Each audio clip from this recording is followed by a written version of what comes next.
Entonces, la cisticercosis como tal es la enfermedad causada por la larva de la Taenia solium, la infección causada extraintestinal por esta larva, antes se conocía como Cysticercus cellulosae, pero se cambió este nombre debido a que no es específico de una especie. Entonces sabemos que está causada por el metacesto o por la larva de la Taenia solium, ¿cierto?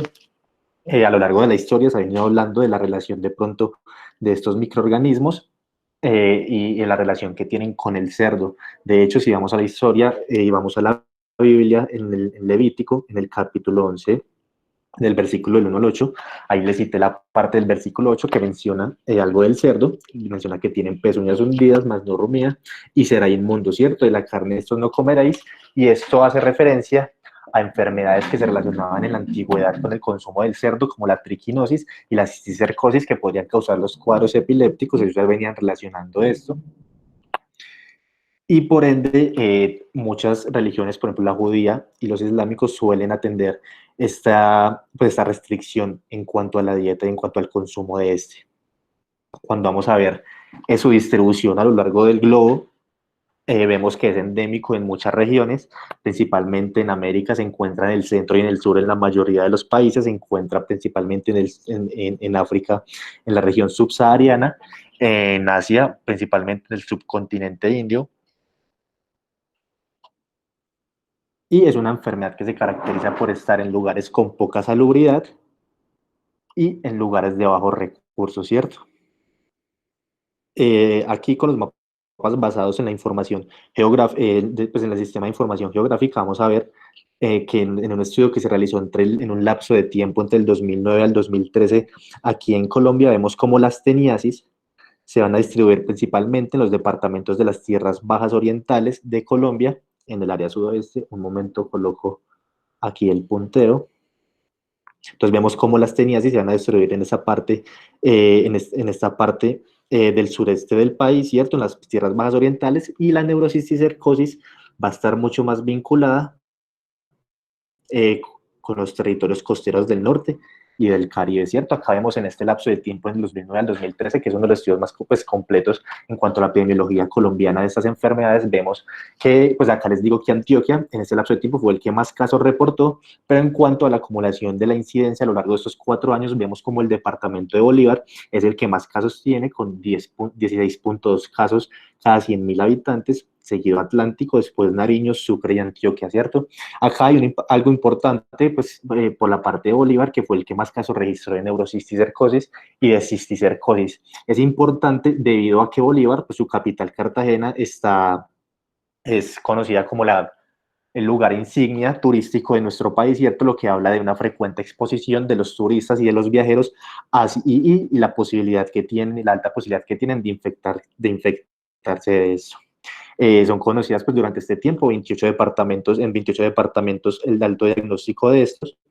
Según la OMS, la tenia, la cisticercosis son enfermedades tropicales desatendidas en Colombia, y la incidencia de las teniasis y la cisticercosis a lo largo de estos años han indicado que en Colombia están disminuyendo, ¿cierto? Podemos ver en esta tabla como a lo largo de estos años podemos ver una disminución de cada caso. De hecho, se llega a la conclusión de que en las teniosis podemos disminuir de 1.9 casos por cada 100.000 habitantes a 0.8 en el 2013, y en neurocisticercosis de 1 a 0.49 por cada 100.000 habitantes. ¿Por qué? Porque en este lapso de tiempo, pues lo relacionan, porque en este lapso de tiempo hubo un desarrollo humano, creció el índice de desarrollo humano en el país, un acceso mejor al saneamiento, al agua limpia, casi en el 80% de la población colombiana, aumentando del 65 al 80, y todo esto asociado a la vigilancia y a la educación alimentaria, que es un factor principal para prevenir teniosis y cisticercosis, ¿cierto? Para hablar de este tema, pues vamos a abordar el microorganismo. Acá podemos ver las diferentes fases, desde los huevos, pasando por las larvas, que son las principales causantes de la enfermedad, y las diferentes formaciones del parásito adulto, que son las tenias. Acá tenemos, para comprender pues la tenia, está la tenia adulta como tal. La tenia está formada por un escólex, que es, por así decirlo, la porción anterior del microorganismo, por así decirlo, su cabeza, y a partir de ella van a crecer lo que se conocen como las proglótides. Las proglótides van a contener el sistema reproductor. Estos parásitos se caracterizan por ser hermafroditas y entre más distal esté del escólex va a ser más madura, ¿cierto? Y va a albergar una capacidad al menos de 50.000 a 100.000 huevos.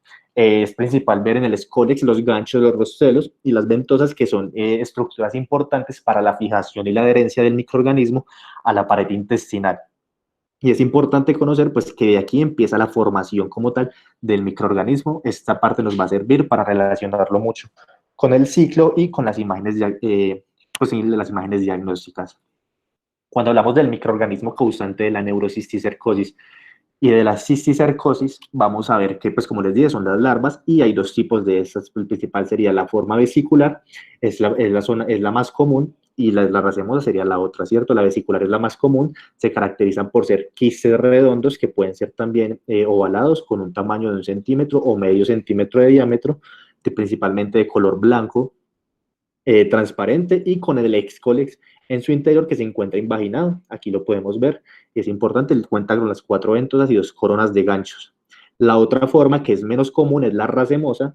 Su nombre viene pues por la presencia o por la forma que tiene de sacos de racimo.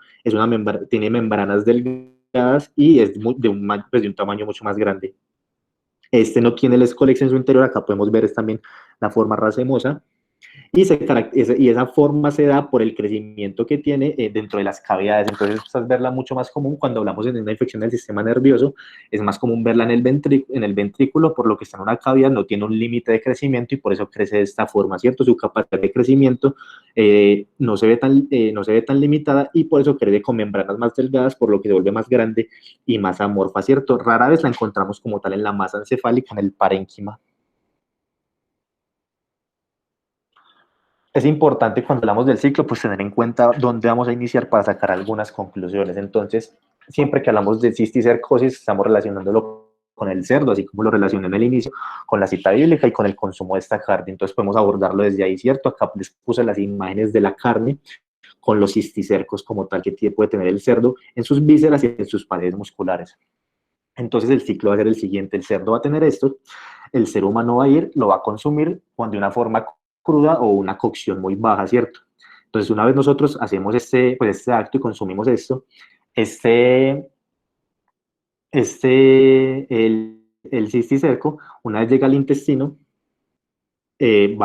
acuérdense, pues como es el cisticerco, este escólex se va a vaginar, y lo que hace el escólex es aferrarse o adherirse a la pared muscular, ¿cierto? Una vez se adhiere a la pared muscular, empieza su crecimiento hacia la tenia adulta, que puede durar casi entre 2 a 4 meses para madurar y empezar a tener el parásito adulto, que sería este, ¿cierto? Entonces, cuando tenemos ese crecimiento, como les expliqué, empezamos a ver el crecimiento de las proglótides, la maduración, y esa maduración va a hacer que se empiecen a liberar los huevos. La tenia puede liberar la proglótide completamente o puede liberar los huevos desde como tal en las heces. Las proglótides tienen movimiento propio, algunas veces pueden ser visibles, más que todo cuando se defeca, pero rara vez pues ocurre esto y lo puede ver el paciente. Ahora, cuando tenemos todos esos huevos los podemos relacionar cuando los defecamos, ¿cierto? En lugares donde hay baja salubridad, donde hay contacto normal de campesinos o de criadores de cerdos, donde no hay un sistema sanitario o donde no hay de pronto letrinas, los cerdos van a tener un contacto común con las heces de los humanos. Muchas veces también se combina el abono con las heces de los humanos, entonces los cerdos van a consumir de estos huevos. Igual, bueno, cuando consumen los cerdos estos huevos, este huevo va a llegar al intestino del cerdo, este huevo se va a romper, ¿cierto? Va a salir la oncósfera, que es como tal el embrión, por así decirlo. Esta va a atravesar la pared intestinal del cerdo y va a migrar hacia diferentes zonas del cuerpo, ¿cierto? Así se produce la cisticercosis en el cerdo. Ahora, para la cisticercosis humana es exactamente lo mismo. Entonces hay dos formas de que nos pueda dar esa infección: la heteroinfección y la autoinfección. Volvemos al punto de cuando el hombre que tiene la tenia adulta desecha los huevos de su organismo, y cuando hablamos de heteroinfección estamos hablando de que otro hombre externo pues al propio que tiene la tenia va a tener contacto con esos huevos y los va a tener en el consumo, ¿cierto? Entonces, cuando a alguien ocurre eso, vamos a hablar de que pronto va a haber una contaminación de los alimentos, de pronto por fecal, alimento, y la otra persona se lo va a llevar hacia la boca, donde va a tener esa inoculación, ¿cierto? Entonces, cuando hablamos de esa enteroinfección, sabemos que está causado por otra persona con la tenia. La persona que está enferma no necesariamente debe tener teniasis y no debe tener un contacto, un viaje a una zona endémica. Entonces, esto es importante, uno, para dejar claro que las personas con cisticercosis no tienen que tener una tenia, no tienen que haber viajado a una zona donde haya una alta cantidad de cisticercosis. La otra forma, esta heteroinfección es la forma más común, ¿cierto? Como les mencioné, lo más común es que sea por medio de alimentos, de agua, de contactos, hay veces se consideran las relaciones sexuales, y se cree, pues hay muchos textos que mencionan el agua, aunque estudios recientes han visto que no sé, que el agua no transmite mucho esta infección, así que sigue siendo la principal forma, el contacto directo con estos huevos. La otra es la autoinfección. La autoinfección habla de que el paciente tiene, esperen un momento, oculto eso.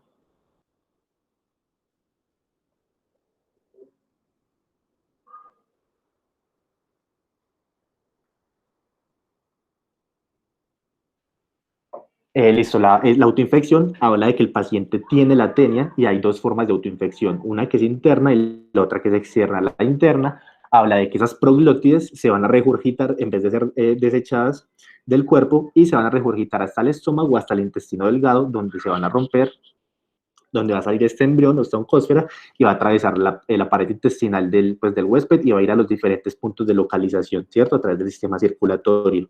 Y la externa, que es la contaminación fecal oral, la autoinoculación por estar, pues por el contacto con el ano y la boca constante o por la cocción de alimentos sin el buen uso del lavado de manos o el buen uso pues, de las condiciones sanitarias para esto. Estas son las dos formas de autoinfección que hay. Les dejo claro, la heteroinfección es la más común y, como les mencioné, no hay necesidad de tener contacto directamente con los cerdos, con una zona endémica o tener la tenia. Ahora, cuando hablamos de las localizaciones, vemos que los sitios más frecuentes donde vamos a encontrar van a ser el sistema nervioso central, como el sitio predilecto, el sitio más frecuente. Secundariamente estaría el tejido adiposo, el tejido muscular y los ojos, ¿cierto? Cuando hablamos directamente del sistema nervioso, vamos a encontrar que el 50% van a estar en el parénquima de alguno de los dos hemisferios. Después vamos a encontrar en un 33% en las cisternas, un 25% en los ventrículos. Después tendremos casi en un 6%, bueno, hasta un 10% en el espacio subaracnoideo y solo en un 2% como tal en la médula. Cuando les coloco aquí la M y la U, hablamos de que cuando encontramos en el parénquima, como tal, el cisticerco es mucho más común encontrarlo en una presentación múltiple, igual que en las cisternas, mientras cuando encontramos una lesión ventricular, es muy común encontrarlo de una forma única, igual que cuando lo encontramos en la médula. Cuando hablamos de la inmunología, aquí se mencionará esta parte principalmente para mirar los mecanismos bueno, acá podemos ver como el parenquimatoso, podemos ver cómo se ubican en los ventrículos, podemos ver cómo se ubica el cisticerco pues, en la médula. Y cuando hablamos de esa parte de inmunología, quería mencionarles el mecanismo de adaptación y de evasión del sistema inmunológico sin profundizar tanto para poder, pues para no perder aquí mucho tiempo. Como tal, se ha estudiado y se ha encontrado que el cisticerco va a producir dos sustancias, más que todo la teniestatina y la paramiosina, que se van a encargar de mitigar o de evadir esa respuesta celular humoral y de inhibir el complemento. Aparte, la liberación de prostaglandinas que también se van a encargar de hacer ese mecanismo de adaptación y ese mecanismo de evasión del sistema inmune. Por ende, estos parásitos pueden tener una vida en nuestro sistema nervioso central aproximadamente larga, casi de 20 años, se han registrado casos hasta de 40 años, cuando el microorganismo sigue siendo viable. La otra es que poseen una localización privilegiada debido a que la red hematoencefálica pues va a evitar que haya respuestas inflamatorias graves y severas del sistema inmune frente a los parásitos o pues en este caso el parásito que se aloja en este sitio, ¿cierto? Entonces aquí, como les dije, hay una inflamación de los tejidos. Como les dije, cuando el microorganismo es viable, cuando el microorganismo está vivo, él puede mitigar todas estas respuestas inmunes, por ende no va a tener casi inflamación. A lo largo de su vida, pues como cualquier ser vivo, va a empezar a tener un proceso degenerativo, va a llegar a morir, esto va a causar inflamación, va a causar una respuesta inmune, ¿cierto? Principalmente va a ser una respuesta astrocitaria, van a haber glías, mastocitos, eosinófilos, y puede llevarlo a la muerte. Entonces la muerte puede ser espontánea, como les dije, por la degeneración normal o por el tratamiento. Así que el tratamiento directamente está ligado a una inflamación de tejidos. Esto es importante para mencionarlo un poco más adelante, ¿cierto? Toda esta parte pues, de la muerte y la generación me va a llevar a que hayan procesos de respuesta inmune, como tal acá la inflamación, que me va a llevar a que haya un exudado, periarteritis, endarteritis, la infiltración de otras células, ¿cierto? Que me van a llevar a que haya una obstrucción del flujo sanguíneo, obstrucción del flujo del líquido cerebroespinal, que me van a llevar a una hipertensión intracraniana y me van a llevar a una hidrocefalia, que van a ser puntos claves para los síntomas y aún así para el tratamiento, que ya vamos a ver más adelante. Aquí es importante no ver las características de neuroimagen, sino la característica pues, de cada una de las etapas. Entonces, el cisticerco puede tener 3 etapas dentro, dentro del cuerpo. Van a ser principalmente cuando se encuentra viable, cuando está coloide o se encuentra en etapa de generación y cuando se encuentra calcificado, que el calcificado ya no está viable, ¿cierto? Vamos a ver cuando el está viable, vamos a tener parásitos con la pared del quiste intacta, el líquido vesicular y se le puede ver el escólex o el escólex y con cantidades variables de inflamación que va a rodear al parásito o que no puede tener esa inflamación, ¿cierto? Cuando vemos la parte degenerativa o el coloide, que también se conoce así, vamos a ver los parenquimáticos, pues los podemos ver individuales con procesos de degeneración, inflamación y opacificación. Pueden perder sus bordes y van allá, pues como les mencioné, a tener una reacción importante inflamatoria. Y cuando vamos a ver el calcificado, ya puede tener, pues puede estar el granuloma calcificado con una inflamación o con gliosis circundante. Esto es importante para mirar ahorita, como los vamos a ver en la neuroimagen, por eso aquí lo mencionan, pero más adelante se los mencionaré como tal. Estas son las 3 etapas que pueden tener y a lo largo de la vida del parásito, pues, de los parásitos, cuando son múltiples, podemos encontrar parásitos en diferentes etapas de desarrollo y en un mismo paciente podemos encontrar los diferentes tipos. Cuando hablamos de las manifestaciones clínicas, es importante saber que el espectro de esta enfermedad puede ir de una enfermedad sintomática a una enfermedad leve, moderada, grave y que me puede llevar hasta la muerte, ¿cierto? En lugares endémicos es muy común encontrar las personas asintomáticas, donde los hallazgos de los cisticercos cerebrales son por estudios de extensión que se han hecho para estudiar otras patologías, para el abordaje de otros síntomas, o ya directamente en la autopsia, como un hallazgo incidental, se encuentran los cisticercos. Cuando hablamos del sintomático, los sintomáticos es más común en adultos, es mucho más común ver un periodo de incubación en estos de 3.5 a 4 años, ¿cierto? Como una mediana del periodo de incubación. Se han registrado casos de 7 a 10 años y hasta en un estudio que se realizó en militares se han encontrado casos de 20 a 25 años de periodo de incubación, donde tuvieron contacto en algunas pues, viajes que hacían de los militares y más adelante pudieron tener estos síntomas. Cuando hablamos de los sintomáticos, vamos a ver, los sintomáticos se pueden dividir dependiendo de la lesión en el parénquima cerebral o extraparenquimatoso, ¿cierto? Cuando estamos en el parénquima cerebral es mucho más común, un 60%, como lo dejé claro acá, y los síntomas principales que van a tener van a ser la manifestación con epilepsia y cefalea, mientras que el extraparenquimatoso van a tener más que todo síntomas de hipertensión intracraniana, como de cefalea, náuseas, vómitos, estado mental alterado. Entonces, cuando hablamos de la epilepsia, entonces vamos a tener que en zonas endémicas, en zonas de alta incidencia de esta enfermedad, hasta el 30% de los pacientes con epilepsia pueden ser causadas por cisticercosis, ¿cierto? Principalmente pueden ser convulsiones focales con una generalización secundaria rápida. Otros artículos mencionan que principalmente son generalizadas sin haber tenido pues un componente focal.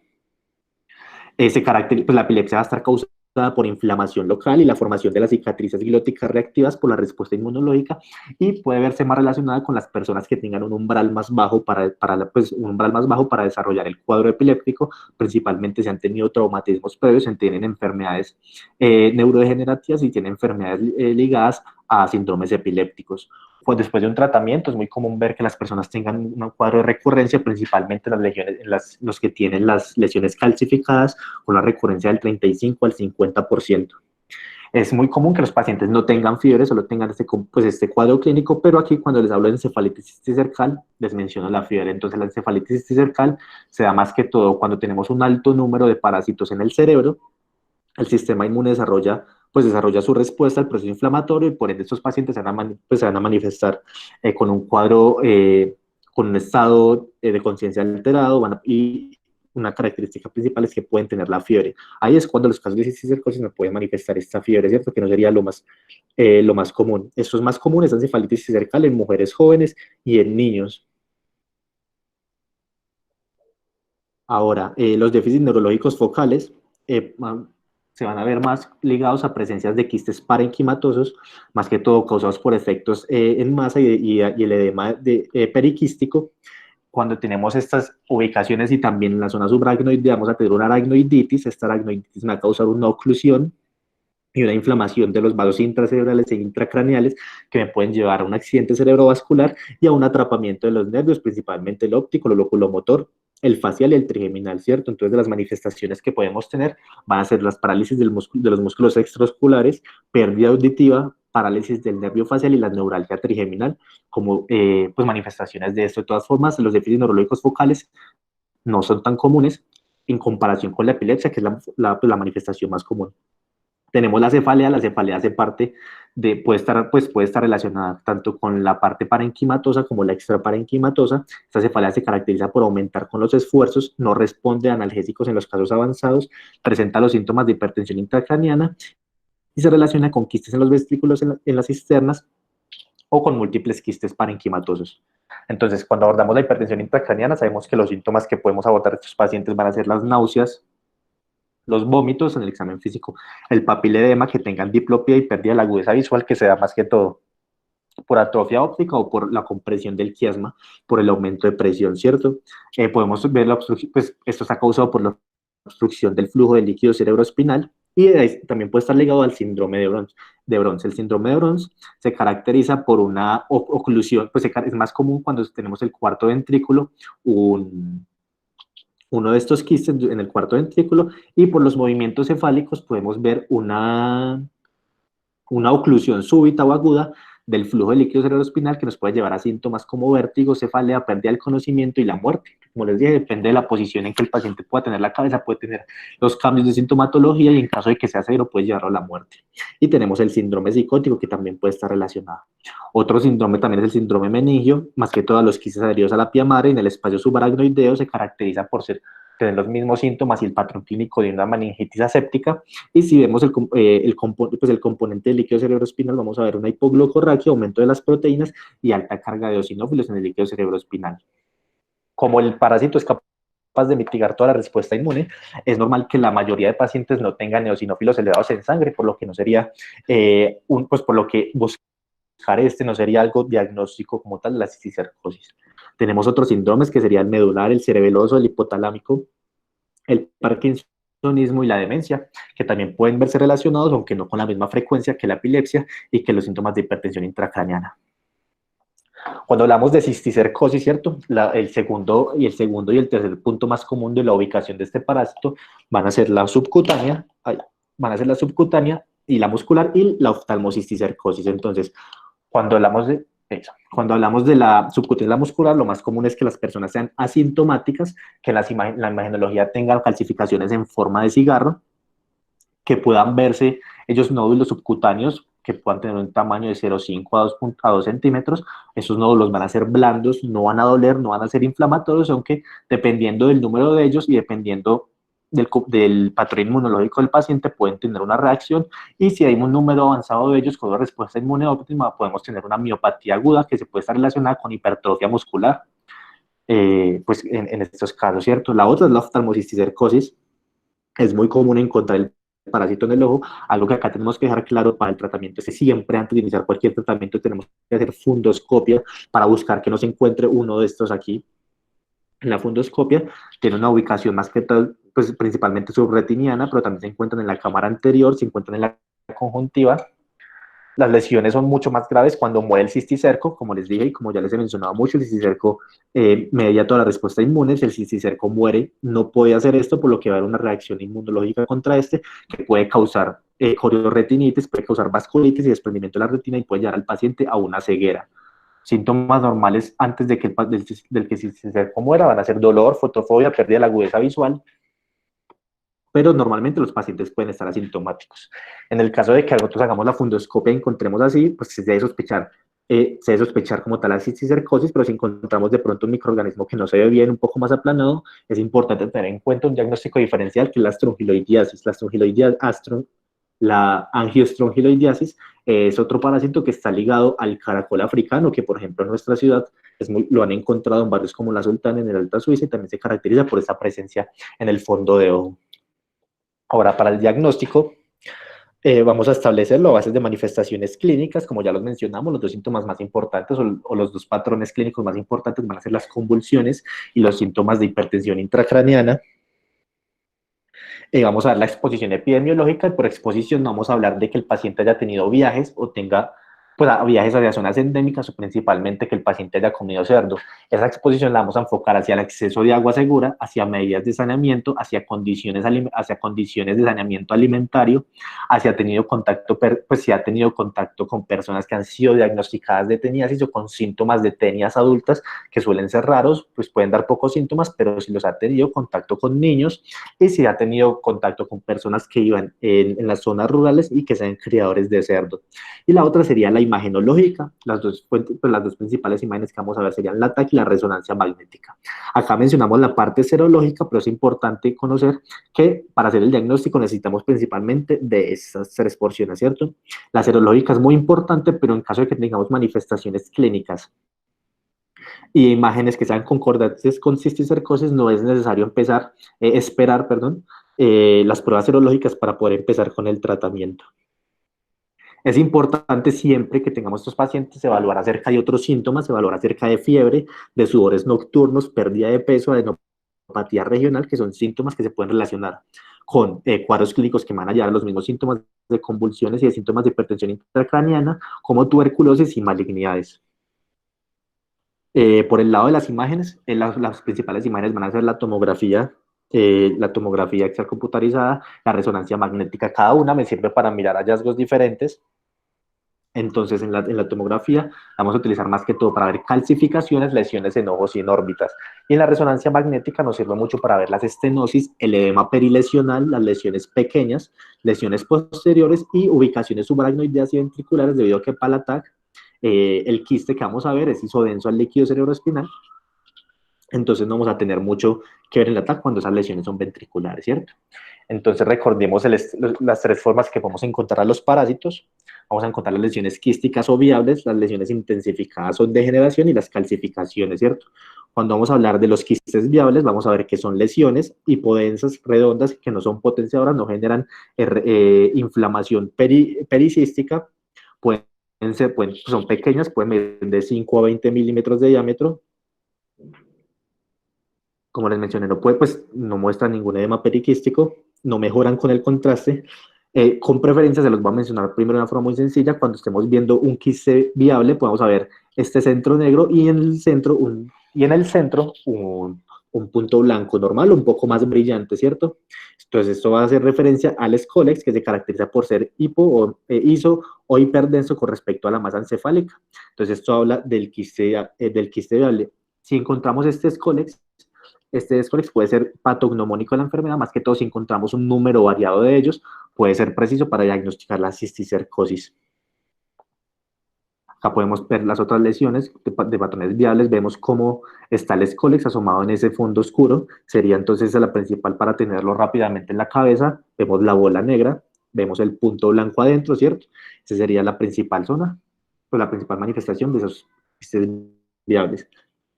Después vamos a ver el quiste coloide, el quiste coloide, el quiste en degeneración. Vamos a ver un realce que se conoce como pues, un contraste nodular o en anillo. Este se caracteriza por ser pues, degenerativo. Los bordes pueden ser un poco irregulares, aunque este están un poco regular. Acá podemos ver cómo hace ese realce, cómo hace esa inflamación perilesional. Y estos son los que más plantean problemas diagnósticos por los diferentes por diferentes diagnósticos diferenciales que pueden tener cuando hablamos de lesiones de cisticercosis, que no suelen ser tan grandes, por ejemplo, más de 20 milímetros, tenemos que hacer el diagnóstico diferencial, más que todo si son más de grandes de 20 milímetros, se desplazan la línea media con tuberculosis, toxoplasmosis o otras lesiones granulomatosas, principalmente sarcoidosis, Wegener y tuberculosis. Las calcificaciones, acá las tenemos, suelen ser lesiones nodulares de 2 a 4 milímetros, son muy pequeñas, pueden llegar a un máximo de 10 milímetros. Por ejemplo, acá esta es una masiva, podemos ver el número alto. Este paciente, por ejemplo, puede haber cursado con una encefalitis cisticercal por el número alto de parásitos que puede tener, ¿cierto?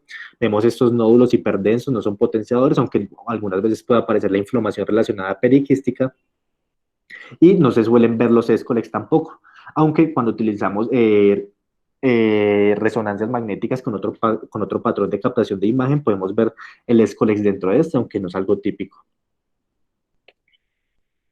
Acá podemos ver los quistes, podemos ver el quiste como tal calcificado, acá podemos ver una lesión dentro del ventrículo, acá podemos ver una lesión subaracnoidea, lesiones dentro del ventrículo subaracnoidea. Recuerden que siempre que encontramos esta lesión subaracnoidea, más que todo cuando son de la base, debemos mirar también, hacer un examen de médula, debido a que se relacionan en un 60% con la presencia con la presencia del parásito en el espacio subaracnoideo de la médula. Aquí tenemos el fondo de ojo, como se puede ver, recuerden el diferencial con angiostrongiloidiasis. Listo, entonces cuando hablamos de pruebas serológicas, las pruebas serológicas más utilizadas son el Immunoblot, el Western Blot, el ELISA y el antígeno, ¿cierto? Cada uno, diferente, dependiendo de la literatura donde lo veamos, puede tener características diferentes dependiendo de cómo se haga también. Entonces, el más utilizado, la prueba de elección va a ser el Immunoblot. Suele ser mucho más sensible si lo utilizamos en la sangre que en el líquido cerebroespinal. Esto me ayudaría siempre a hacer una punción lumbar. Cuando estamos hablando de neurosis y cercosis, lo podemos hacer en el suero. La sensibilidad pues del 86 al 98% y puede ser variable dependiendo del número de microorganismos que tengamos en la masa encefálica y dependiendo del estadio de ellos. Cuando son calcificados, pueden ser menos común encontrarlos.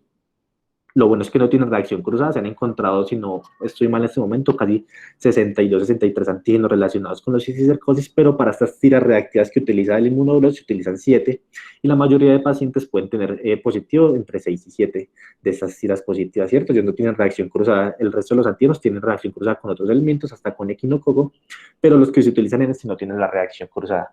El otro es la ELISA, la prueba de ELISA. La prueba de ELISA tiene una sensibilidad del 41% cuando el cisticerco se encuentra calcificado, pero tiene una sensibilidad del 89% y una especificidad del 93% cuando el cisticerco está viable.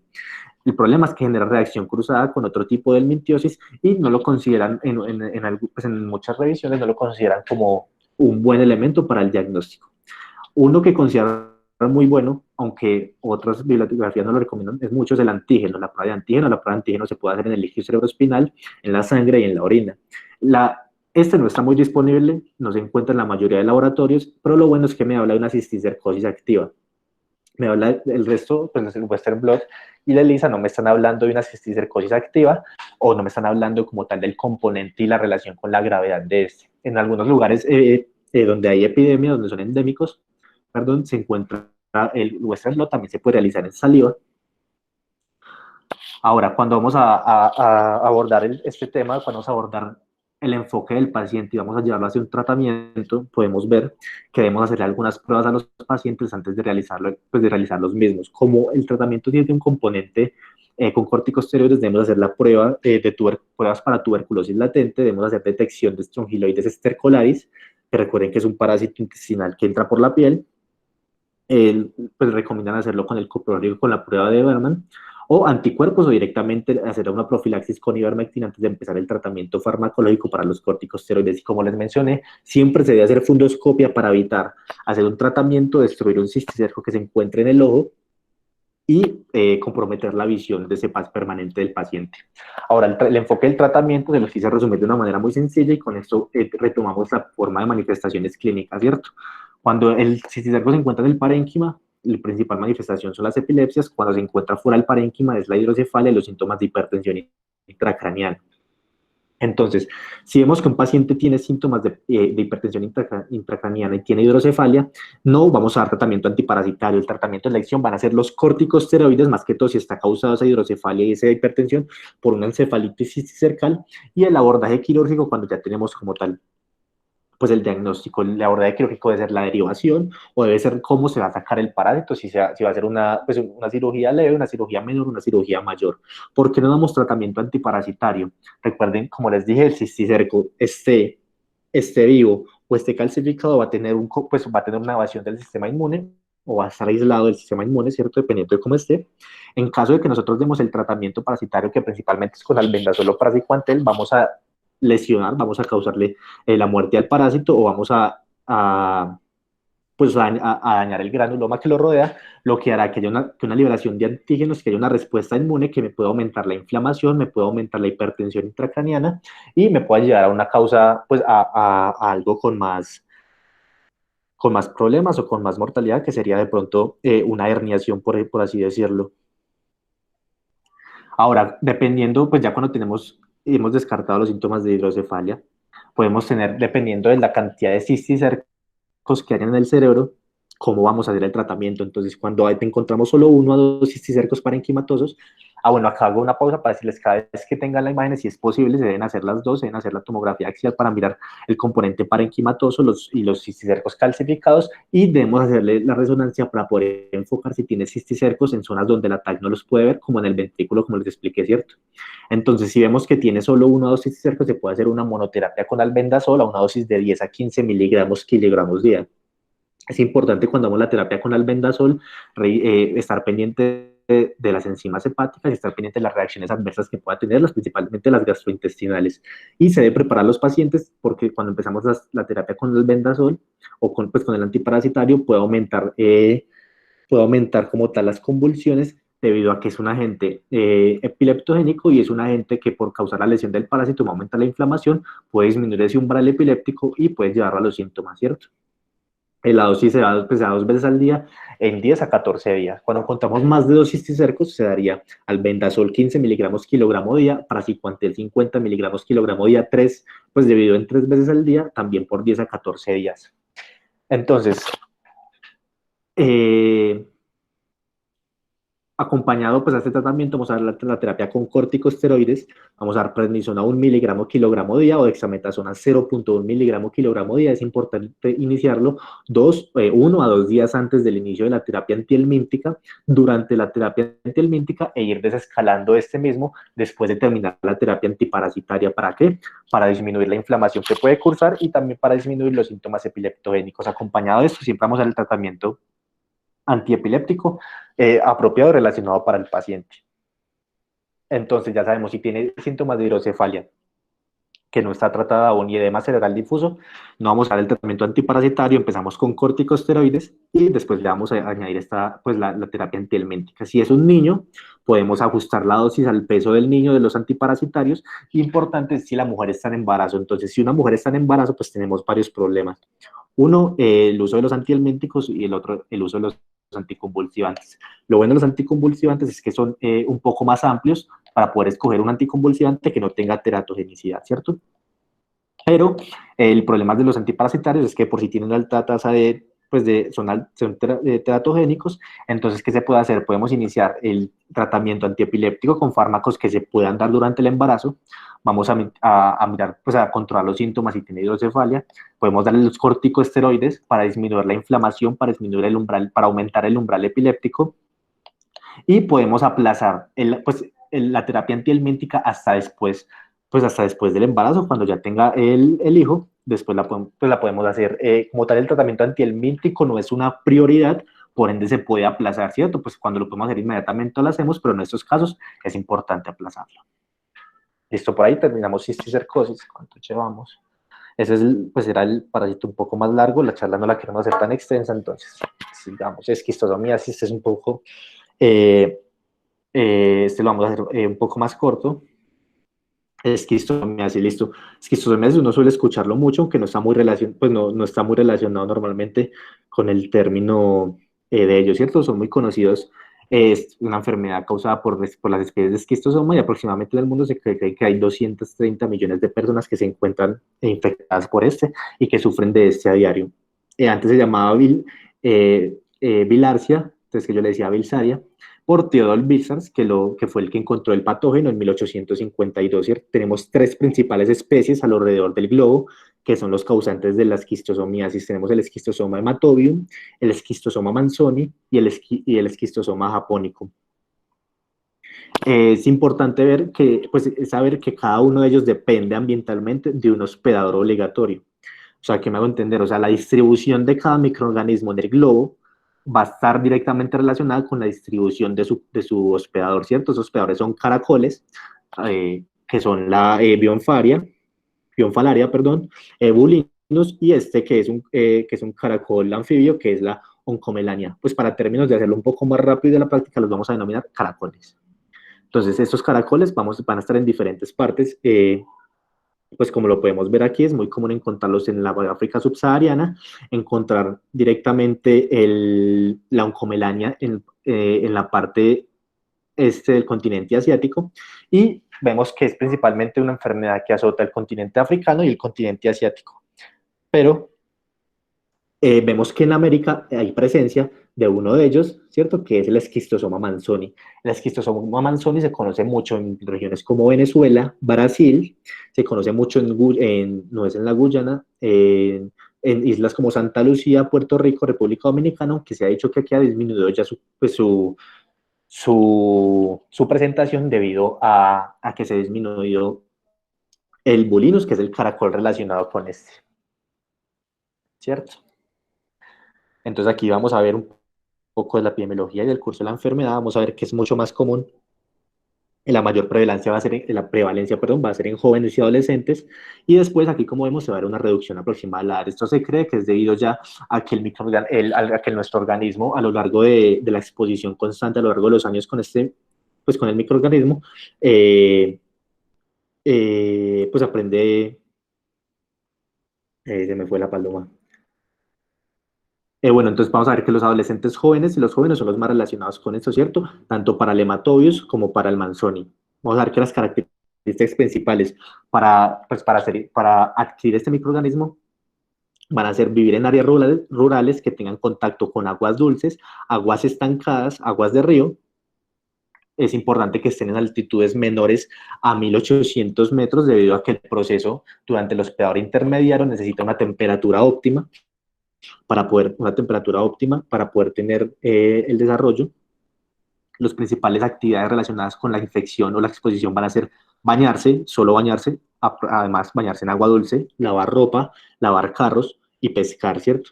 El 60 al 80% de los niños en edad escolar que están cursando una enfermedad activa, y el 20 al 40% de los adultos van a estar infectados activamente. Listo, acá, esto es uno de los ciclos de vida más interesantes. Vamos a empezar cuando una persona, digámoslo así, ya se encuentra infectada y está liberando los huevos, ¿cierto? Entonces vamos a tener que esos huevos van a llegar al agua dulce, donde, bueno, acá es algo importante que les quiero decir. Dependiendo del tipo de microorganismo, los huevos van a venir de una parte diferente. Entonces, por ejemplo, si es esquistosoma japonicum o si es manzoni, ellos van a venir principalmente del intestino, con las heces, ¿cierto? Hacia el agua hacia el agua dulce, donde cualquiera que sea relacionada. Pero si es hematobium, va a venir principalmente de la orina, ¿cierto? Estos huevos van a llegar al agua parcialmente embrionados, necesitan caer al agua para poder eclosionar, y acá salen unas estructuras llamadas miracidios. Esos miracidios van a tener cilios que van a permitir movilizarse en búsqueda de su hospedador intermediario, ¿cierto? Que sería el caracol. Estos miracidios pueden permanecer vivos hasta 7 días, y aquí en busca del caracol. Una vez entran al caracol, van a penetrar a través de sus tejidos, y acá vamos a tener un proceso de 2 generaciones denominados esporoquistas, ¿cierto? Unos van a perder su capacidad móvil y otros van a tener una capacidad móvil. Van a ser 2 generaciones, y después de ellos vamos a tener otros que se llaman las cercarias. Esas cercarias se caracterizan por tener un flagelo, y estas van a salir del caracol y van a buscar, una vez salen del caracol, buscan penetrar hacia la piel del hospedador definitivo, que seríamos nosotros los humanos. Entonces, esta cercaria puede ser viable hasta 2 días, pero su metabolismo y su capacidad energética principalmente se acaba en las primeras 6 horas a 8 horas desde que sale el caracol. Entonces es el rango de principal, el rango infectivo como el más preciso que hay después de que sale este caracol. Ellos van a penetrar a través de la piel con algunas sustancias líticas, van a buscar los conductos linfáticos o las vénulas y van a dirigir a través de la circulación hasta el hígado, que es el principal punto donde van a tener su crecimiento. Listo, cuando llegan al hígado, ellos van a ir hacia las vénulas, pues van a crecer un poco ahí, van a tener un desarrollo, después se van a expandir hacia las vénulas hacia las vénulas mesentéricas del intestino delgado, principalmente en el japónico, en el manzón y del colon, y hacia el plexo venoso, hacia el plexo venoso vesical en el hematobion, ¿cierto? Este parásito se caracteriza por vivir, bueno, aquí me olvidé mencionar la parte de esquistomulas, pero como tal, ellos ya llegan acá, una vez pasa aquí las cercarias, se vuelven a esquistomulas, llegan a la circulación, como les dije, ellos viven como tal en las vénulas y se van a ubicar, más que todo, van a encontrar corrientes, se van a ubicar en las vénulas y allí se van a encargar de criar sus huevos, ¿cierto? El macho tiene un canal que se llama el canal ginecóforo y ahí se va a meter la hembra donde van a fecundar los huevos y esos huevos van a ser liderados, ¿cierto? Ahora, acá vamos a mirar la parte de la pues de la patología como tal y una de las manifestaciones que pueden tener. Es importante acá indagar que las manifestaciones clínicas y el cuadro patológico causado por este tipo de microorganismos está principalmente relacionado con los huevos y no con su forma adulta ni con su forma larvaria, sino con sus huevos, ¿cierto? Entonces tenemos que los huevos del esquistosoma japónico y el esquistosoma Manzoni van a ser depositados en las vénulas y cuando se deposita en las paredes de las vénulas y cuando este tejido tiene una disrupción, van a pasar hacia el intestino.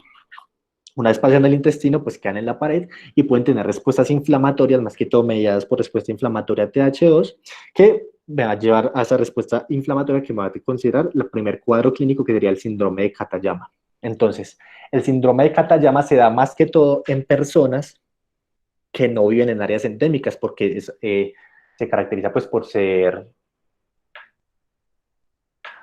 una respuesta inmunológica a la que me da este síndrome. Entonces, principalmente se caracteriza por tener fiebre, malestar, mialgias y artralgias, cefaleas, eosinofilia, y puede tener un lapso de duración de aproximadamente de 2 a 10 semanas, ¿cierto? Esto es común que se dé una vez se originen los huevos. Entonces, para que se originen los huevos deben pasar al menos pues, entre 1 mes y medio y 2 meses para que podamos tener la localización y la respuesta inmune de estos huevos, ¿cierto? Entonces, tenemos que tener esa exposición a partir de ese tiempo anterior. Después de esto, vamos a ver cómo se va mitigando la respuesta inmune y cómo empezamos a tener una respuesta inmune como tal hacia los huevos directamente. Entonces, vamos a denominar la forma intestinal crónica.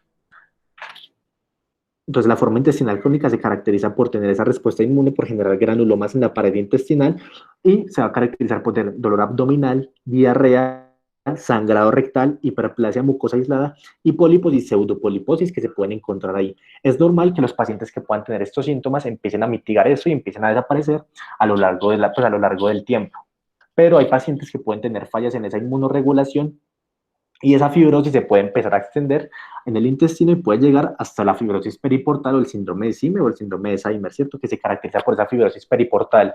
Esa fibrosis periportal se va a empezar a manifestar con dolores abdominales, hepatomegalia nodular palpable, debido a que en esas vénulas que también empiezan a tener la fibrosis, empiezan a tener también los granulomas por los huevos, empiezan a disruptir y empiezan a salir hacia el hígado, por eso se siente esa nodulación, esplenomegalia por la enfermedad hepatoesplénica. Es importante resaltar en la esplenomegalia que va a haber un atrapamiento que puede llevar a un consumo plaquetario, por ende vamos a tener algunos, en los casos trombocitopenias, la hipertensión portal con sus posteriores complicaciones, ya sea la citis y las varices esofágicas que me pueden llevar a la hematemesis. Acá, en estos puntos ya es importante saber que para el tratamiento pues ya no basta solo con el tratamiento antiparasitario, sino que ya se tiene que tratar como tal la patología y es muy duro que estas patologías tengan, pues que reviertan después de llegar hasta este punto. Diferente es cuando hablamos del esquistosoma hematobium. El esquistosoma hematobium, como les dije, al plexo venoso vesical, entonces va a generar la respuesta a los huevos inmunológica formando los granulomas. Por ende, aquí vamos a tener unos síntomas diferentes que serían la hematuria, la polaquiuria, disuria, dolor suprapúbico, cuando vamos a tener de pronto esas personas que no son capaces de tener pues que tienen esa inmunoregulación deficiente, vamos a ver cómo empieza a aumentar las fibrosis, las estructuras urinarias, entonces vamos a tener una uropatía obstructiva y recuerden que es muy común encontrar la relación de esquistosomiasis con el carcinoma de células escamosas, que es otro de los cuadros que puede causar, y pues, se ve relacionado con la inflamación crónica que está surgiendo el tejido escamoso celular vesical. También tenemos lesión del tracto genital, que es muy común en el esquistosoma hematobium debido a la migración desde la vejiga hacia pues, al componente genital. Podemos ver en las mujeres, que es donde más se manifiestan estas lesiones genitales, parches arenosos que se caracterizan por ser lesiones maculares, más que todo por las lesiones vasculares pues, del componente mucoso. Es importante ahí porque se relaciona con un aumento en la exposición y en la transmisión del VIH por el mismo presencia de las lesiones y presencia de los linfocitos, puede estar ligada con infertilidad, puede estar causada con dolor, con dispareunia durante las relaciones sexuales y mayor riesgo de aborto en los hombres, también se puede ver, puede causar hematospermia, puede causar oligospermia, orquitis, prostatitis, dispareunia, pues saben que es el dolor frente a las relaciones sexuales, y algopareunia, que es el dolor frente a la eyaculación. Entonces, con eso lo podemos ver cuando hay presencia de estos granulomas hacia los huevos del esquistosoma hematobium. Es muy importante también mencionar, por ejemplo, en la parte de la hematuria, que en las zonas endémicas es tan común, o sea, es que cuando hay zonas endémicas es tan común esta enfermedad, que la hematuria es considerada el inicio de la pubertad en los niños. Se supone que les dije que es la edad principal de las manifestaciones, la edad principal pues como tal de la infección va a ser en en la adolescente y en el joven. Entonces la hematuria es considerada un signo de la pubertad en estas regiones. Ahora, siempre debemos ver las comorbilidades que puede tener este tipo de infecciones. Por ejemplo, cuando tenemos la infección por el esquistosoma hematobium, vamos a ver la bacteremia y la bacteruria, que se va a causar por las lesiones continuas y crónicas del tejido urogenital, pues del tejido urinario, que puede tener esa infección sobreagregada. Las infecciones por VIH, como les mencioné, más que todo por la lesión en la mucosa vaginal de la mujer, como esta tiene una afectación pues en el hígado, más que todo por el síndrome de Alzheimer y por el daño que puede tener, va a causar de pronto que la hepatitis B y que la hepatitis C sean un poco más complejas y que el carcinoma hepatocelular relacionado con la hepatitis pueda verse un poco más agilizado, más rápido. Y la otra sería la malaria, que puede también, como tiene ese componente hepatoesplénico, también puede verse más afectado, pueden verse y siempre pueden eh, diagnosticarse conjuntamente. Ahora, para el diagnóstico, la verdad, es algo sencillo, depende del contexto, ¿cierto? Depende de donde estemos. Si estamos hablando de un viajero que fue a una zona endémica o si estamos hablando de una persona propiamente que vive en la zona endémica. Entonces, cuando tenemos el paciente viajero, vamos a hablar de que la principal prueba en esta sería la serología. ¿Por qué? Sabemos que el paciente no se encuentra relacionado con este patógeno normalmente. Entonces, la serología sería la principal opción aquí. La serología estaría después de 6 a 12 semanas, después de la exposición, después de este viaje que hizo. La otra sería la microscopía. La microscopía es para ver directamente los huevos, para ver directamente los huevos. El problema es que los huevos se ven mucho después de que la serología es positiva.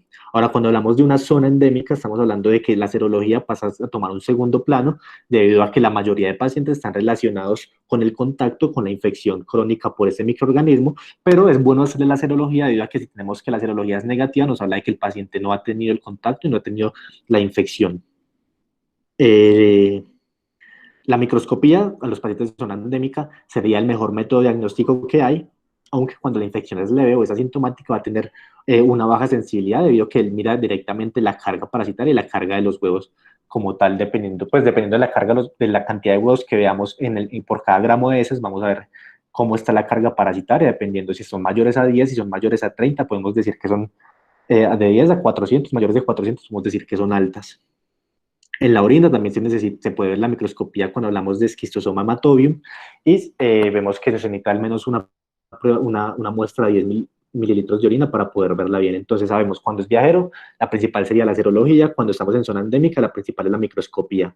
La serología es negativa en las infecciones agudas, es positiva 6 a 12 semanas después, como se los mencioné. El problema es que no es específico de especie a comparación de la microscopía, que podemos ver los huevos de cada especie, del hematobium, del manzoni y del japonicum.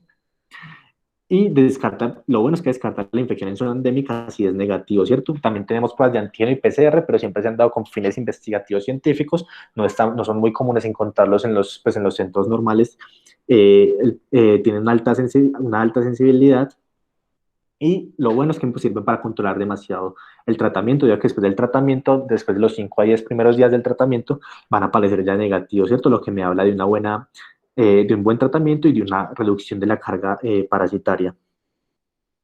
Y que además están presentes rápidamente después de la exposición. Aquí podemos ver cuando se hace una biopsia, cómo se puede ver la zona de granulación alrededor de los huevos, pero esta biopsia es más común encontrarla cuando se está intentando estudiar otro tipo de microorganismos, otro tipo de patologías, perdón, y se encuentra este tipo de lesiones. Ahora, el tratamiento también es algo muy específico. El tratamiento se enfoca en 3 puntos, que sería revertir la enfermedad, prevenir las complicaciones y prevenir la neuroesquistosomiasis, ¿cierto? Los corticosteroides serían los principales tipos de tratamiento para el síndrome de Katayama. Recuerden que el síndrome de Katayama se da por la respuesta inmune que tenemos contra el microorganismo. El principal corticosteroide sería la prednisolona, 20 a 40 miligramos por 5 días. Y también utilizamos este corticosteroide si tiene complicaciones neurológicas. Pues aquí me preguntaron por el WhatsApp si es de las lesiones cutáneas. Las lesiones cutáneas se pueden ver relacionadas con el síndrome de Katayama, pero las lesiones cutáneas, que no se conocen como lesiones del nadador o del pescador, son muy comunes verlas cuando estamos hablando de la cercaria de un tipo de parásito que no infecta al humano. Entonces, cuando él penetra a través de nuestra piel con sus productos líticos, él no sobrevive a nuestra respuesta inmune, por lo que la muerte de él nos causa esa reacción alérgica en la piel, pero no es muy común verla en el cuadro normal de la esquistosomiasis. Bueno, el tratamiento antiparasitario adecuado es el praziquantel. El praziquantel va a dañar directamente el tejido del microorganismo, aumentando el flujo del ion de calcio al interior, produciendo después una parálisis, ¿cierto? Dependiendo del microorganismo, sería una dosis diferente, principalmente el hematoduin, el manzoni con 40 miligramos kilogramos. Aquí nos tenemos que enfocar en el manzoni, que es el que se encuentra en nuestra área, es el más cercano. Pues si alguna persona tiene un viaje a la zona de asiática más del este, podemos ver que el japónico se va a tratar con 60 miligramos por kilogramo del praziquantel, ¿cierto? Recordar la RAM del praziquantel, que serían los mareos, la cefalea, los gastrointestinales como náusea, diarrea, vómitos, el prurito que me puede causar este. Y recordar que es categoría B en el embarazo. Este se puede dar libremente a partir del segundo trimestre del embarazo. Durante el primer trimestre es mejor evitarlo, ¿cierto? También se ha utilizado un antimalárico, el Artemetar. Este actúa mejor en formas inmaduras y en los huevos, pero tiene un uso limitado y se ha considerado un buen tratamiento cuando se combina junto con el praziquantel, pero como tal el tratamiento indicado para la esquistosomiasis es el praziquantel. Listo. La equinococosis. Entonces la equinococosis habla de la enfermedad causada por 2 tipos de microorganismos, principalmente el Echinococcus granulosus, subespecie sensulato, ¿cierto? Y el Echinococcus multilocularis. Déjenme un segundo, por favor, eso algo aquí. Listo, entonces podemos ver que la equinococosis quística, que es la enfermedad como tal causada por el Echinococcus granulosus sensulato, puede tener una incidencia de al menos 1 a 200 casos por cada 100.000 habitantes en zonas endémicas en un año, con una mortalidad del 2 al 4%. Mientras que la equinococosis alveolar, que es causada por el Echinococcus multilocularis, tiene una incidencia del 0.03 al 1.2% por cada 100.000 habitantes y puede llegar a una mortalidad del 90% en casos no tratados o inadecuadamente tratados en los primeros 10 años después de la infección o hasta el 100% después de los 15 años después de la infección. Tenemos otras 2 especies que son conocidas y que son relativamente nuevas, que serían el Echinococcus vogeli y el Echinococcus oligartus, que van a causar la enfermedad denominada equinococosis poliquística o equinococosis neotropicalis, ¿cierto? Es poca frecuencia en el ser humano, pero aquí cabe resaltar, hablando de la epidemiología, que el Echinococcus vogeli se caracteriza mucho porque Colombia es el segundo país más relacionado con este tipo de enfermedad. También tenemos pues otros tipos de equinococos que no se relacionan con la infección en el ser humano, que sería el equinococcus, aquí no está, es el equinococcus chiquicus y el equinococcus felidis, ¿cierto? Estos están relacionados con mamíferos tibetanos y con leones de la sabana africana. No se conoce la transmisión o la principal transmisión en los seres humanos. La OMS catalogó la equinococosis como una de las enfermedades desatendidas, pues que espera eliminar para el 2050. Entonces, cuando vemos la distribución, vemos que la distribución también se da dependiendo de la posición de su hospedador y de la presencia del parásito. Se cuenta con áreas de alta endemicidad, principalmente China, que tiene el 90% de los casos diagnosticados en un año. En América del Sur tenemos muchos casos, principalmente en Brasil, regiones como Perú, Ecuador, Chile, Argentina, y lo podemos encontrar en Uruguay. Se cree que no hay equinococosis, por ejemplo, en Nueva Zelanda, se cree que, no, que en la zona de Tasmania, en Australia, tampoco lo hay. Se caracteriza en la mayoría de lugares donde hay por ser endémico, pero en lugares como en Europa pues que lo que son traídos principalmente de personas latinas, principalmente el 70% se dicen que en Europa son traídos por personas que vienen de Ecuador, que vienen del Perú y que tienen relación con los animales que pueden tener ahí, que pueden causarme la infección. Se cree que también pues son llevados hacia el norte, hacia Norteamérica, pero hay una gran transmisión principalmente en Canadá, principalmente en Canadá, en el norte de Estados Unidos, y en Alaska de equinococos, perdón, multilocularis.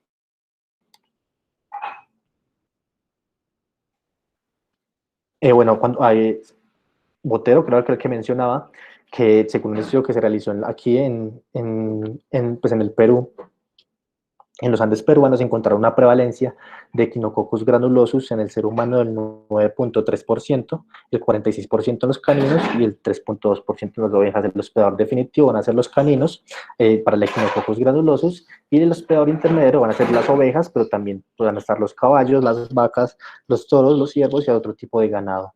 El Echinococcus multilocularis va a tener como principal hospedador definitivo el zorro, también pueden estar los lobos o algunos gatos o felinos de gran tamaño, y el principal hospedador intermedio va a ser algunos tipos de roedores. Y el Echinococcus vogeli, que les mencioné que puede ser muy común en Colombia, se relaciona pues con el, el perro zorro y es que se me olvidó el nombre de este.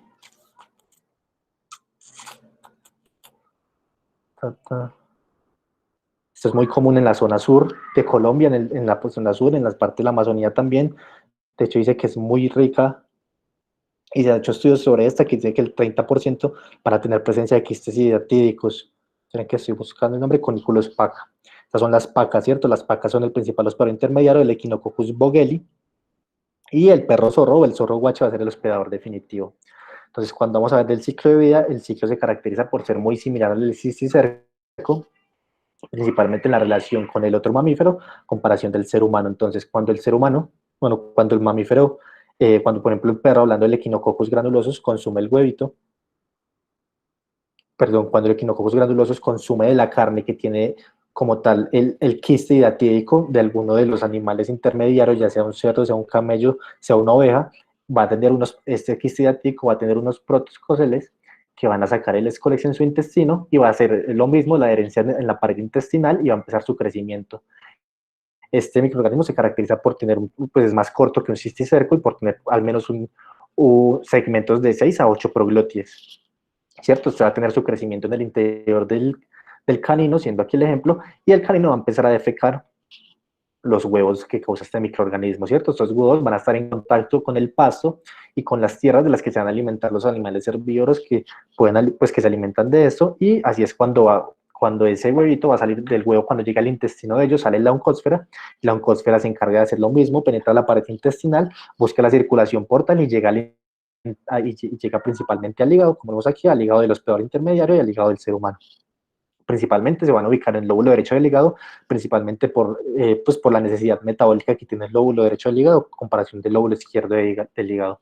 Es muy común pues en el Echinococcus multilocularis, es lo mismo, si directamente se relacionados con el zorro, con el lobo y con otros perros, y que el hospedador intermedio van a ser otro tipo de roedores. Aquí tenemos el mismo ciclo de vida. Acá podemos ver pues como tal, cómo se forma cómo es la vida o el ciclo normal del parásito. Vemos cómo está el protoscórex, cómo se vagina el escórex que tiene la INS, se pega a la pared intestinal por medio de los rostelos, por medio de las ventosas y de los ganchos, y empieza su crecimiento. Acá vemos el segmento proglótido, vemos cómo están los proglótidos maduros y cómo tiene los huevos. Recuerden que tiene una proglótide, pues proglótides mucho más cortas. Acá cuando vemos como llega pues cuando llega al hígado, cómo se puede ver el quiste hiatídico como tal. El quiste hiatídico se caracteriza por estar lleno de líquido. La capa interna se va a denominar capa germinal. En esta capa germinativa da lugar a un fluido hiatídico y a pequeños quistes secundarios, como los vemos aquí, que son las cápsulas de cría, que van a brotar internamente en esta capa, ¿cierto? La fragmentación de esta capa germinativa y de las cápsulas da cría a los quistes hijos, por así decirlo. Estos quistes hijos se pueden desarrollar dentro del quiste, también se pueden desarrollar por separado cuando rompen la capa germinal y cuando rompen la capa laminar, que es la que sigue la capa germinal. Esta capa laminar tiene tiene un espesor variable y está relacionada directamente con el tejido, pues con el tejido del hospedador, por lo que da una reacción granulomatosa que va a crear y va a reforzar esa capa, ¿cierto? Y ese parénquima resultante entre el tejido y la capa laminada causada por la reacción inmunológica se va a denominar el pericisto. Es importante cuando hablamos del pericisto mencionarlo, pues acá otra vez tenemos la relación de equinococos granulosos con multiloculares y la formación de su quiste hiatídico. Vemos que el quiste de equinococos granulosos está lleno de líquido, tiene una capa interna, como ya les mencioné, pues dentro de ellos se va a desarrollar el protoescole,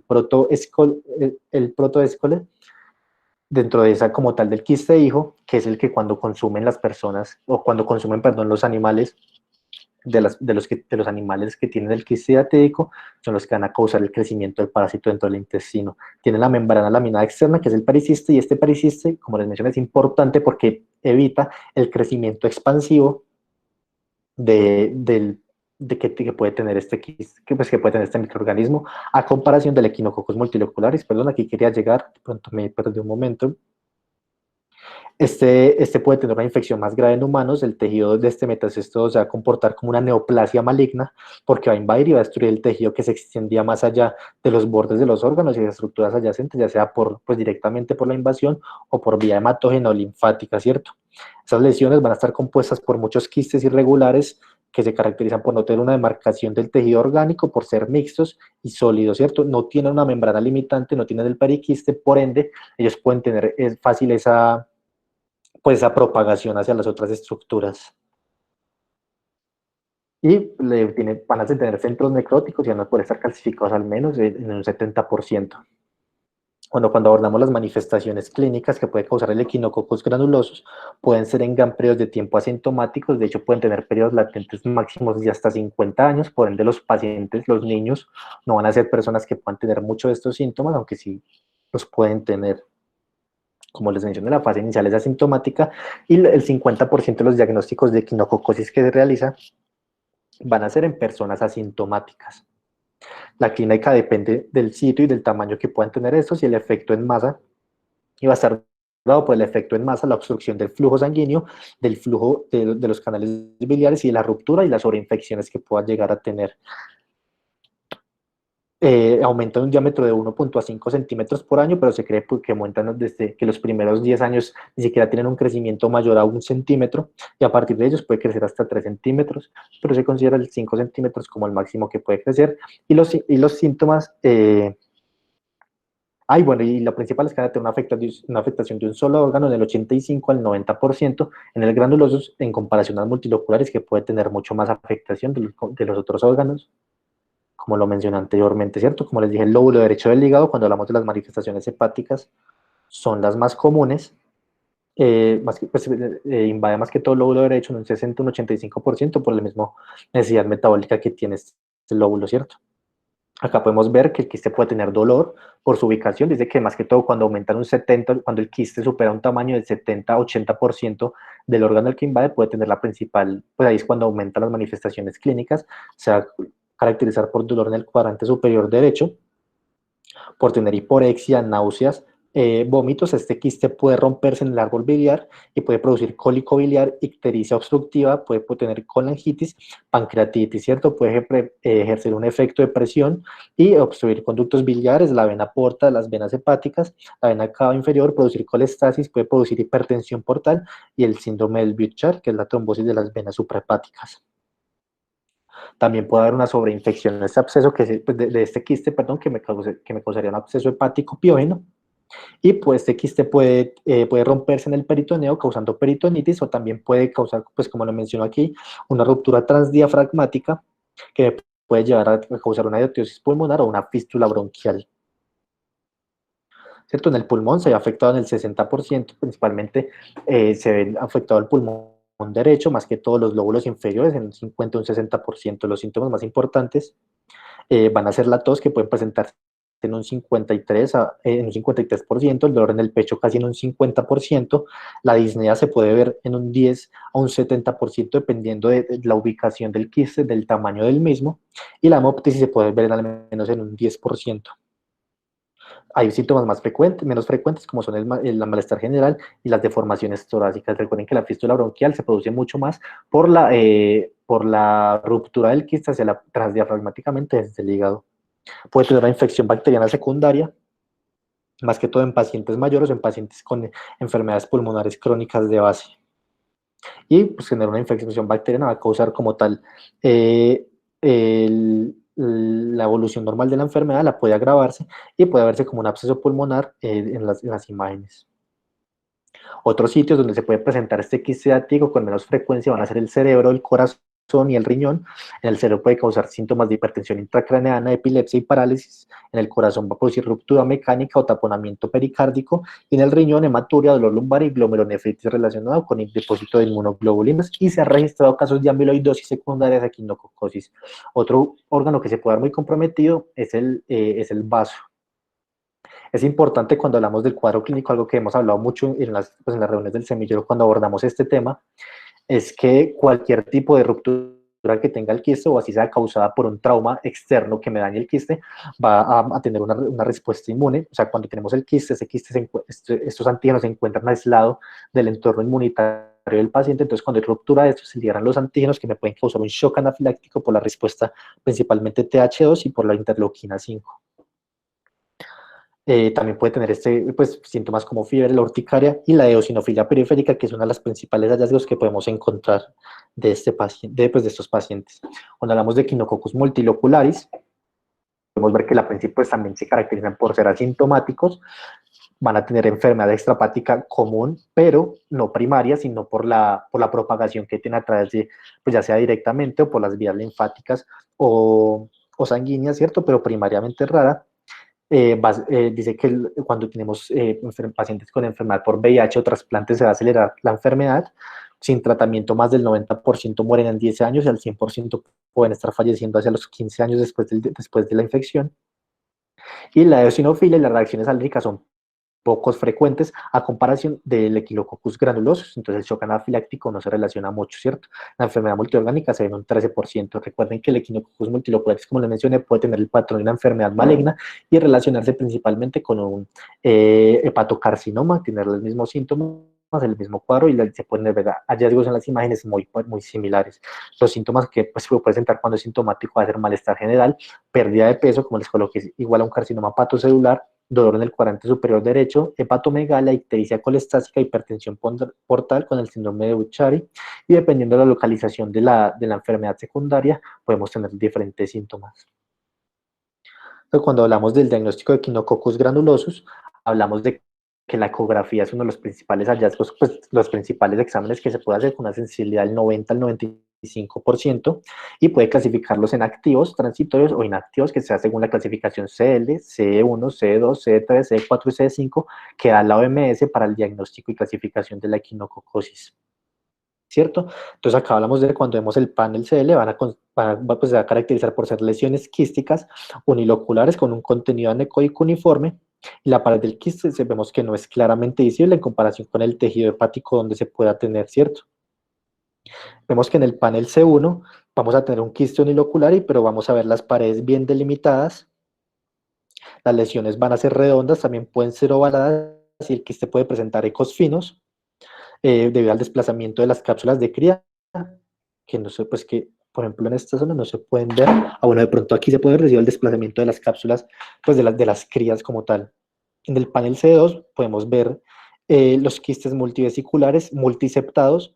En la pared del quiste es normalmente visible, las lesiones son redondas, también pueden ser ovaladas como en el anterior, y se producen septaciones, que aquí las podemos ver Estas aceptaciones que se desconocen como forma de rueda, y esos quistes hijos están, pues, presentan estructuras de roseta o de panal de abeja. Entonces, la principal que vemos, acá, este C1 y C2 se consideran los activos para la enfermedad, pues, de equinococosis activa. El CD3 va a consistir en un quiste unilocular que puede contener quistes hijos también, o lo vemos viendo por estos lados, pero este CD3 va a tener un hallazgo que se llama el signo de nenúfar. Este signo de nenúfar es cuando la capa germinal, que es esta, se separa de la capa se me fue la palabra. Bueno, es cuando se separa de la lámina que le sigue a esta, ¿cierto? Y acá podemos ver cómo el líquido flota y me habla de que hay una pérdida de la presión por la pérdida del líquido hidratídico en su interior. Entonces vemos cómo se va perdiendo su forma regular, circular u ovalada, ¿cierto? De la capa laminar, perdón. Cuando la germinal se aleja de la capa laminar, lo conocemos como el signo de nenúfar en la ecografía.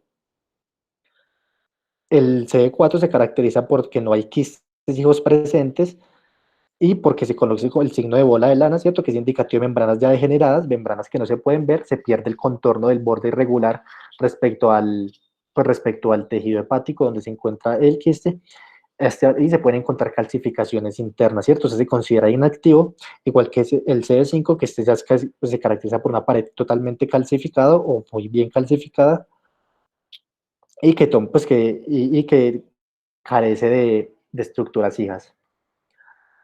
Como les mencioné, pues bueno, la ecografía es un buen método diagnóstico, se hace mucho en el cuidado en regiones de zonas endémicas, más que todo porque se puede hacer de forma portátil, pero es mucho mejor la TAC. ¿Por qué? La TAC tiene, pues la ecografía dice que tiene una sensibilidad del 90 al 95%, la TAC tiene una sensibilidad del 95 al 100% y es mucho mejor. Aquí podemos ver algunas imágenes cuando encontramos el quiste, pero es operador dependiente y no podemos ubicar un total de las lesiones o mirar un tamaño específico dependiendo de la profundidad de la lesión. La TAC nos sirve mucho para mirar el tamaño. Acabamos viendo la comparación de cada una de las clasificaciones con la TAC y la resonancia. La TAC sirve para mirar mucho más el número de lesiones, el tamaño, la ubicación y las manifestaciones y la ubicación extrahepática que pueda tener, ¿cierto? Con la TAC también podemos ver el efecto terapéutico y podemos ver las recurrencias que se están viendo, además de ver las infecciones y la ruptura, más que todo cuando estamos hablando de una infección produciendo un absceso piógeno, pues sobre este quiste hidratídico. La resonancia magnética, como lo mencioné, no tiene una ventaja sobre el TAC, sirve para ver mucho la definición del sistema venoso, principalmente cuando tenemos esa enfermedad por trombosis, el síndrome de Buchari, por la trombosis de las venas suprahepáticas, cuando tenemos infecciones y comunicación biliar, ¿cierto? Pero no es necesario y no es rentable, sabemos que tiene un costo mucho más alto que la tomografía. Acá podemos ver cómo se clasifican las diferentes lesiones, cómo podemos ver el quiste, dependiendo de cómo se encuentre. Aquí podemos ver el signo del panal de abeja y podemos ver el nenúfar. Bueno, acá podemos ver cómo se ve el quiste, cómo se ven los quistes. Aquí se puede ver cómo se ven esas pequeñas multiloculaciones. Y acá podemos ver cómo se ve la resonancia magnética. Estoy intentando buscar el que tiene el signo de nenúfar. Bueno, acá podemos ver las membranas degeneradas que se caracterizan, pues que son principales del C5 y los bordes calcificados. Vea como dos el borde calcificado y la calcificación de las lesiones. Bueno, cuando hablamos de la sensibilidad de la serología, siempre para ya sea la enfermedad diarreica en el pulmón o en el hígado, la principal prueba es el ELISA de inmunoglobulina G, que tiene, por ejemplo, en el hígado una sensibilidad del 80 al 90% comparado con la inmunoglobulina E del 82 al 92%, ¿cierto? En el pulmón también vamos a tener una sensibilidad del ELISA del 60 al 85% y del 40 al 70% de la inmunoglobulina E, ¿cierto? Se dice que aproximadamente el 85 al 95% de los quistes hepáticos y el 65% de los quistes pulmonares están ligados a la serología positiva. Los quistes cerebrales, oculares y esplénicos a menudo no producen anticuerpos detectables, mientras que los quistes óseos tienen serología positiva, y es menos probable que la serología sea positiva si los quistes están intactos, calcificados o no viables, entonces más que todo en la clasificación CD4 y en la clasificación CD5. Las reacciones falsas positivas son más probables en presencia de otras infecciones por el helmintos como Taenia saginata, Taenia solium y particularmente la neurosis y cercosis, y esto se ve mucho principalmente cuando se hace el inmunoblot y se hace con pues con un gran número de antígenos que, como les dije ahorita en cisticercosis, puede compartir con el equinococo. El tratamiento lo va a hacer muy práctico, se va a hacer directamente en la presencia, pues en la clasificación dada por la OMS de la etapa que se encuentra según la imagenología, ¿cierto? Y podemos ver aquí cómo lo clasifican el escenario activo, activo, transicional y el inactivo, y dependiendo del tamaño también van a tenerlas, pues va a cambiar el tratamiento. Entonces, el tratamiento preferido, cuando hablamos de un C1, vamos a ver si es menos de 5 centímetros, el tratamiento adecuado va a ser el albendazol, pero si mide más de 5 centímetros, lo ideal sería el albendazol con un abordaje quirúrgico pues para abordar la lesión, ¿cierto? En caso de que el albendazol no sea adecuado, se puede dar el abordaje quirúrgico inmediatamente. En el caso de CD2, se recomienda el albendazol y el catetarismo modificado, la misma cirugía. En caso de los transicionales, se recomienda el albendazol, si mide más de 5 centímetros, el albendazol más la cirugía. En el caso de los que son inactivos, se consideran las observaciones y dejar al paciente así algunas veces. Se considera hacer la punción del quiste hiatídico para mirar el líquido hiatídico, pero no es recomendado más que todo en las infecciones por Echinococcus granulosus, debido a que esa salida del contenido pues, puede causar un shock anafiláctico. ¿Cierto? Y con eso terminamos. Yo creo que la sesión pues, ha estado muy larga y podemos dejar fácil la práctica para la próxima sesión, si a ustedes les parece.